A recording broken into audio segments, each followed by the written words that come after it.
10টা মিনিট করে একটু কোরআন পড়বি, কোরআন তিলাওয়াত হয়, আল্লাহর রহমত বরকত নাজিল হয়। একটু জোরে বলেন, একটু মহব্বতে বলেন না। কোরআন তিলাওয়াত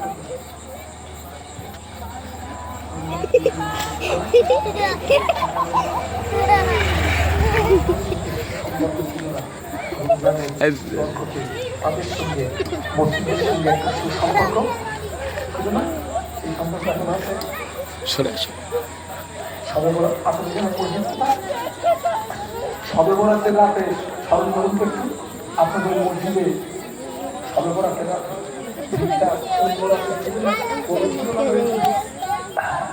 কিছু কিছু মসজিদ কমিটি যাদের একতলা, ওরা বলছে হুজুর মনে হয় মসজিদ দুতলা না করলে হবে। কেন রে?